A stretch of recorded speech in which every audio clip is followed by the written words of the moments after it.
Hello everyone, welcome to textbook super coaching for JAIIB and CAIIB exams. कैसे हैं आप सब लोग? दोस्तों, ये हमारी एक वीडियो सीरीज है जिस वीडियो सीरीज के अंदर हम हर सब्जेक्ट के हर मॉड्यूल के ऊपर हम लोग आपसे बातचीत करेंगे। छोटे छोटे इंपॉर्टेंट वीडियोस आपके साथ शेयर करेंगे जो आपके आने वाली exams means month of May में जो आपका जैब एग्जाम होगा उसकी प्रिपरेशन आपकी अभी से स्टार्ट हो जाएगी।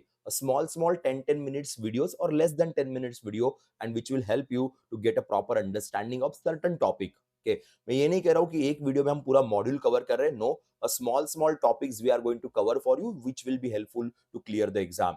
तो आज हम रिटेल बैंकिंग के बेसिक्स के ऊपर बात करेंगे। रिटेल बैंकिंग के बेसिक प्रोडक्ट्स के ऊपर हम लोग डिस्कशन करेंगे।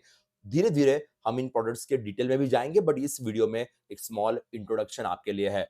जिनको नहीं पता जैब एग्जाम्स क्या होती है, जिनको नहीं पता कि एग्जैक्टली प्रिपरेशन किस तरीके से की जाती है, तो वही सारे फैक्टर्स यहाँ पे हम आपके साथ डिस्कस करेंगे। इसके ऊपर हम आपके साथ बातचीत करेंगे। तो आगे बढ़ने से पहले या आज के इस सेशन में आगे जाने से पहले once again very very good afternoon to all of you. So ये हमारा टेलीग्राम ग्रुप है जहां से आपको नोट्स अवेलेबल हो जाते हैं। चलो मैं स्टार्ट करता हूं। रिटेल बैंकिंग बेसिकली क्या है? जब बैंक में कंज्यूमर मींस इंडिविजुअल कंज्यूमर्स जब आते हैं या फिर selected services rather than corporates and institution, बड़ी बड़ी कंपनियों को नहीं दी जा रही है, एक स्मॉल इंडिविजुअल को दी जा रही है। जैसे हम saving account, current account, FD RD की बात करते हैं, ये आपका रिटेल बैंकिंग में आएगा। रिटेल बैंकिंग का सबसे बड़ा सीन क्या है कि मास कस्टमर बेस रहेगा। कॉर्पोरेट बैंकिंग में क्या होता है कि छोटे छोटे कस्टमर्स आपको देखने को मिलेंगे, यहाँ पे मास कस्टमर बेस आपको देखने को मिलेगा। पहला पॉइंट है। दूसरा पॉइंट यहाँ पे है कि यहाँ पे स्टेबल इनकम जनरेशन होता है बैंकों के लिए, लिक्विडिटी काफी अच्छी मिलती है और डाइवर्सिफाइड एसेट होता है, क्योंकि कॉर्पोरेट्स में आप सिर्फ कंपनीज को लोन दे रहे हो, नुकसान हो गया तो पूरी पूरी बैंक डूब सकती है। यहाँ पे लोन डाइवर्सिफाइड है, होम लोन्स है, कार लोन है, पर्सनल लोन है, एजुकेशन लोन है। सो मेनी ऑप्शन, सो डाइवर्सिफिकेशन रहेगा। और लिक्विडिटी जो सबसे इंपॉर्टेंट चीज होती है बैंकिंग सेक्टर के लिए, ये आपको यहाँ पे देखने को मिलेगी and that is really very important for you, ये ध्यान रखेगा। अब क्या है कि इट डील्स विद इंडिविजुअल, जैसे मैंने मेंशन किया था कि इसमें आपको बिजनेसेस देखने को नहीं मिलेंगे। हाँ, ये ऐसा हो सकता है कि एक शॉर्ट बिजनेस या छोटी छोटी कंपनीज आपको शायद देखने को मिल सकती है, एकदम जो माइक्रो इंडस्ट्रीज है उससे भी लोअर कैटेगरी में। लो टिकट ट्रांजेक्शन। अब देखो, लो टिकट ट्रांजेक्शन का मतलब है कि small amount, 5 lakh, 10 lakh, 20 lakh, 25 lakh, small small amount, कभी कभी तो 10,000, 5,000 ऐसे भी लोन्स या ऐसे भी वॉल्यूम आपको देखने को मिलेंगे। टिकट साइज देखने को मिलेगी। वॉल्यूम बहुत हाई है। वॉल्यूम बहुत high means billions of millions of transactions are happening, but the ticket size is very low. Corporate banking में क्या होता है कि वहां पे टिकट साइज बहुत हाई है कि ट्रांजेक्शंस कंपैरेटिवली बहुत कम होते हैं, तो ये फैक्टर यहां पे है। Now standardised products, mass outreach, branch base and digital delivery, ये सबसे मेजर फैक्टर है। Digital delivery, physical digital phygital, आपको दोनों चीजें देखने को मिलती है। स्टैंडर्डाइज प्रोडक्ट है कि भाई ये इस तरीके से वर्क करेगा, तो कस्टमर पढ़ के या कस्टमर जान के उसमें जुड़ सकता है। इसको पर्सनल बैंकिंग या कंज्यूमर बैंकिंग भी हम लोग कहते हैं। जैसे मैंने कहा था, डिपॉजिट्स, लोन्स, उसमें ऑप्शंस दिए, cards, insurance, investment, payment products में यूपीआई, मोबाइल बैंकिंग, ये सारी चीजें आपको रिटेल बैंकिंग में यूजुअली देखने को मिलेगी, ऑब्जर्व करने को मिलेगी। सबसे मेजर फैक्टर बन जाता है। अब देखिए इंपॉर्टेंस क्या है इसका। सबसे बड़ा इंपॉर्टेंस बैंकिंग के एंगल में रेवेन्यू और प्रॉफिटेबिलिटी, क्योंकि एक स्टेबल इनकम आते रहेगा, डाइवर्सिफाइड अर्निंग रहेगी, रिस्क काफी कम आपकी हो जाएगी के। लायबिलिटी जनरेशन थोड़ी बहुत होगी, बिकॉज कासा अकाउंट है, करंट अकाउंट, सेविंग अकाउंट के, इसमें बेसिकली लायबिलिटी कंपैरेटिवली कम होती है। राफा में लायबिलिटी कंपैरेटिवली थोड़ी सी ज्यादा होती है। नेट इंटरेस्ट मार्जिन यहाँ पे आपको काफी हेल्पफुल रहेगी, और आपका जो एसेट लायबिलिटी मैनेजमेंट का पोजीशन है उसे बैंक को स्टेबल करने के लिए काफी यहाँ पे हेल्प मिलेगी। दूसरा, एसेट ग्रोथ। एसेट शायद आपके इतने बड़े लेवल पे नहीं बढ़ रहे जितने कॉर्पोरेट बैंकिंग के अंदर बढ़ रहे, पर हाँ स्मॉल लेवल पे तो काफी स्ट्रॉन्गर बढ़ेंगे और काफी वेराइटी यहाँ पे रहेगी। देन कस्टमर रिलेशनशिप बिल्डिंग वाला कंसेप्ट यहाँ पे है। यहाँ थोड़े एफर्ट ज्यादा लेने पड़ते हैं then the corporate banking. Corporate banking में आप इंडिविजुअल बेस्ड प्रोडक्ट्स क्रिएट करते हो, पर वहां पे इतने क्लाइंट्स नहीं है, यहाँ पे क्लाइंट्स बहुत ज्यादा है, तो कस्टमर रिलेशनशिप थोड़ी सी स्ट्रॉन्गर रहेगी। इसलिए जैब एग्जाम में उसके ऊपर भी बात होगी। और सबसे बड़ी बात, फाइनेंशियल इंक्लूजन, वित्तीय समावेशन के लिए retail banking is the most important thing. अब ब्रांच ऑपरेशंस की बात करेंगे तो account opening, cash transactions, customer onboarding, KYC, ML के जो कंप्लायंस है वो सब कुछ है। सर्विस रिक्वेस्ट रहेगी। क्रेडिट ऑप्शंस में एप्लीकेशंस है, वेरिफिकेशन है, क्रेडिट स्कोर है, सैंक्शनिंग ऑफ द लोन है, डिसबर्समेंट ऑफ द लोन है। हम पूरे जैब में जब पढ़ेंगे तो ये सारी प्रोसेस के ऊपर हमारी बात एनी हाउ होने वाली है। रिस्क मैनेजमेंट में कि ऑब्वियसली क्रेडिट रिस्क सबसे ज्यादा यहाँ पे रहेगी कि ऑपरेशनल रिस्क तो होती है, मार्केट रिस्क तो ऑब्वियसली वो वो हर जगह पे आपको देखने को मिलेगी।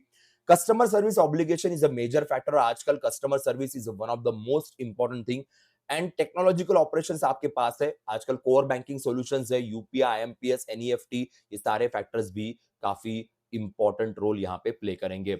अब मैंने थोड़ी देर पहले आपके साथ डिपॉजिट प्रोडक्ट्स के ऊपर तो बात की थी, तो ये प्रोडक्ट्स हमारे पास ऑलरेडी मेंशन किए गए। साथ में यहाँ पे रिटेल लोन प्रोडक्ट्स भी है जो कस्टमर बेस पे रहेंगे। Obviously home loan, specially home loan को लेके हम अलग से डिस्कशन आपके साथ करेंगे बिकॉज़ क्वेश्चंस आते हैं।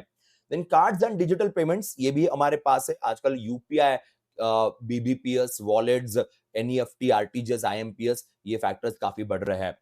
नाउ एक बड़ा सिंपल सा फैक्टर है कि भाई रिटेल बैंकिंग और कॉर्पोरेट बैंकिंग में क्या फर्क होता है, अभी आपको समझ में आ ही गया होगा। रिटेल बैंकिंग इंडिविजुअल बेसिस पे, ये कंपनीज के बेसिस पे है। लो टू मीडियम लोन साइज है, यहाँ पे बड़े हाई लोन साइज है। रिस्क काफी कम है, ग्रैन्युलर है कि यहाँ पे रिस्क हाई है, कॉन्सेंट्रेटेड रिस्क है, वेरी हेवी प्रोसेसिंग, स्टैंडर्डाइज है। कॉर्पोरेट बैंकिंग में आपको कस्टमाइज काफी ज्यादा चीजें देनी पड़ेगी। प्राइसिंग यहाँ पे फिक्स या स्टैंडर्ड है। कॉर्पोरेट बैंकिंग में प्राइसिंग निगोशिएबल होती है, कई बार लॉसेस भी झेलने पड़ते हैं उस प्राइसिंग के चक्कर में, ये भी फैक्टर यहाँ पे है।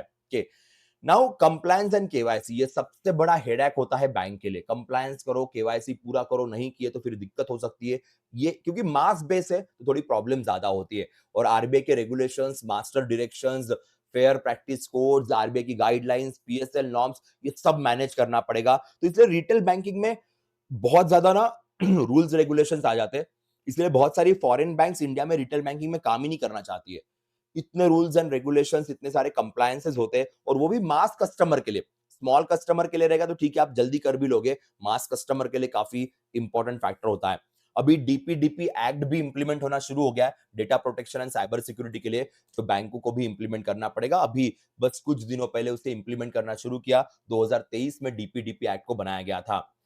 रिस्क कौन सी होती है? क्रेडिट रिस्क के अगर जिसने लोन लिया वो वापस ही ना करे। ऑपरेशनल रिस्क का मतलब है कि आपके खुद के कामों में गड़बड़ हो गई, इंटरनल फ्रॉड्स हो गया। Market risk, interest rate changes आ चुके। साइबर रिस्क आजकल बढ़ गई। कंप्लायंस रिस्क का मतलब है कि आपने आरबीआई के नॉर्म्स फॉलो नहीं किए तो आरबीआई तुरंत आपके ऊपर पाबंदी लगा सकती है या एक्सट्रीम केसेस में बैंक को बंद भी कर सकते हैं। एडवांटेजेस क्या है? सबसे मेन एडवांटेज है हाई वॉल्यूम है, स्टेबल इनकम है बैंकों के लिए। दूसरा, रिस्क डाइवर्सिफिकेशन बहुत है। फी बेस्ड इनकम यहां पे मिलेगा। आप पैरा प्रोडक्ट्स, पैरा बैंकिंग भी बेच सकते हो, अलग अलग और भी प्रोडक्ट बेच सकते हो और एनपीए कंपैरेटिवली कम है बिकॉज सिक्योर्ड लोन है। ऐसा नहीं, क्रेडिट कार्ड्स भी है, पर्सनल लोन्स भी है, तो अनसिक्योर्ड है पर छोटे अमाउंट के, ज्यादा बड़े अमाउंट के नहीं है, इसलिए है। और मिडिल क्लास जिस कंट्री में ज्यादा होता है, यहाँ पे ये बहुत इंपॉर्टेंट तरीके से वर्क करेगा। चैलेंजेस क्या है? एक तो बहुत बड़ा कस्टमर बेस है और कस्टमर के एक्सपेक्टेशंस भी ज्यादा होते हैं। हर इंडिविजुअल कस्टमर्स को पर्सनल बैंकिंग देना पॉसिबल नहीं होता है। डिजिटल फ्रॉड्स की ये कंसेप्ट है। ऑपरेशनल कॉस्ट यहाँ पे ब्रांच की बढ़ जाती है। ब्रांच क्रिएट करनी पड़ेगी ना, रिटेल बैंकिंग जितनी ज्यादा उतनी ज्यादा ब्रांचेस। क्या कॉर्पोरेट बैंकिंग में ब्रांचेस इतनी क्रिएट करने की जरूरत नहीं पड़ती, तो ऑपरेशनल कॉस्ट बढ़ जाती है। देन फिनटेक कंपनीज आजकल बड़ी कंपटीशन दे रही है। फोन पे, गूगल पे के अपने जो यूपीआई पोर्टल्स है उससे काफी कंपटीशन मिलती है। अनसिक्योर्ड लोन है तो एनपीए प्रेशर है, सिक्योर्ड में तो इतना इशू नहीं है। And regulatory compliance takes time, not only cost but also takes time, तो ये भी एक चैलेंज यहाँ पे जो देखने को मिलेगा। दोस्तों ये हमारे शॉर्ट वीडियोस है, डिटेल में आपको हमारी सारी इंफॉर्मेशन, सारी चीजें हमारे जैप कोर्स में दिखाई देगी। जैप कोर्स ऑलरेडी हमारा लाइव हो चुका है। स्ट्रक्चर क्लासेस है, फुल लेंथ मॉक्स है, स्टडी नोट्स है, प्रैक्टिस क्वेश्चंस है, सब कुछ आप डाउनलोड भी कर सकते हो अपने ऐप में, जो हमारा सुपर कोचिंग ऐप है। इसकी सारी डिटेल इंफॉर्मेशन आपको नीचे दिए गए लिंक में मिल जाएगी, जहां से आप एक बार गो थ्रू जरूर कीजिएगा, will be helpful for you. ये हमारे सुपर टीचर्स है जिनसे आपको इन सबका गाइडेंस मिलेगा। So that's it guys from my side for the day, और हमारे इस चैनल को सब्सक्राइब करना मत भूलेगा। Thank you very much.